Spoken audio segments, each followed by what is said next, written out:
Troviamo l'antipasto, pattini di finocchietto e frittelle di finocchietto e formaggio di finocchietto. Nelle polpette ci sono con formaggio e un po' di molliche e uova, naturalmente sale e pepe. Invece il patè c'è formaggio, moci, un po' di sale e finocchietto e olio. A Blufi il finocchietto non manca mai. No, a me ne Blufi manco ne tutta la Madonia veramente.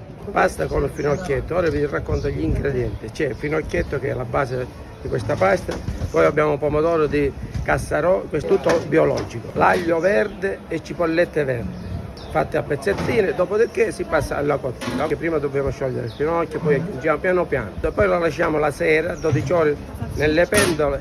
Poi c'è la salsiccia di maiale condito con pepe e sale, dopodiché resterà 12 ore in cottura per la sera, per domani mattina. Diciamo che è una ricetta inventata da me, diciamo sempre con prodotti locali, tutta tradizione locale. Stiamo bollendo la pasta e poi viene qua messa amalgamata con il maïs, sì, questo è anticamente. Bella Sicilia! Blufi! Bella Sicilia! Gli amici che ci stanno seguendo da casa, non so possiamo dire. Devo ammirare veramente la genuinità della pasta, del condimento e di tutto. Ma quanti chili di pasta avete per oggi? Ma almeno ci saranno 140 kg. Viva la sagra! Siamo a Blufi, questa è la sagra del finocchietto selvatico. Dai! Prego. Signora, da dove viene lei? Giuliana, provincia di Palermo. È la prima volta che viene per la sagra? È la prima volta. Cosa ne pensa? È una bella impressione, davvero ben organizzata, sono tutti gentilissimi e le pietanze sono veramente buone. Come la completiamo adesso?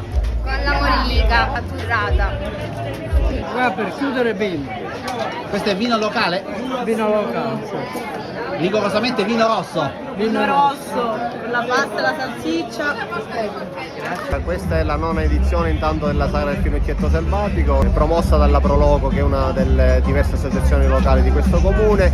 Come vedete c'è tantissima gente, la giornata è soleggiata e anche quel pizzico di vento che è necessario per non soffrire di caldo. Questa sagra, secondo me, non perché sono il sindaco di questa piccola comunità, ma è una sagra unica nel suo genere, perché c'è appunto la degustazione di Sua Maestà il finocchietto in tutte le salse, dall'antipasto fino ad arrivare al dolce, al liquore al finocchietto, al gelato al finocchietto, che vi consiglio di assaggiare, che è molto buono. Organizziamo le sagre senza importare prodotti da altrove, ma cerchiamo di valorizzare, appunto dare valore a quello che abbiamo sul nostro territorio. L'anno prossimo sarà la 10ª edizione e cercheremo di fare ancora di più una bella festa. Voglio ringraziare veramente tutte le associazioni locali di Blufi.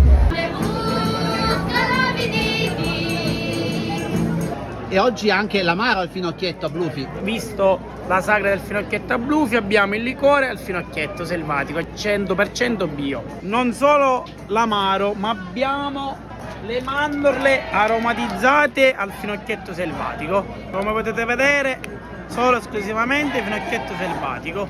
Però, se mi permetto, il mio cavallo di battaglia siciliano d'oc è l'amaro fruttitini, a base di erbe selvatiche, sì, tutto madonita.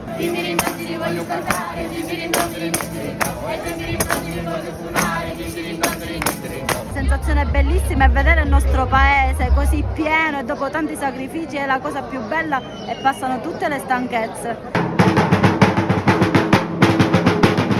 Sì, all'interno della sagra troverete una fiera dell'artigianato locale, agroalimentare, ci sono artisti che fanno manufatti di pregevole natura, potete assaggiare qualsiasi tipo di piatto a base di finocchietto selvatico.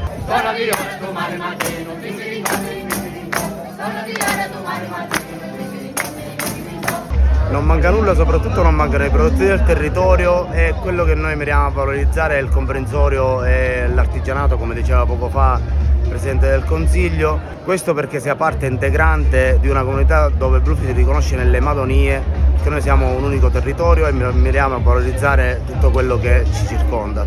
Resta altro che salutare gli amici di Bella Sicilia e invitarli a Blufi. Ciao ciao! Venite a trovarci, aspettiamo! Prossimo anno.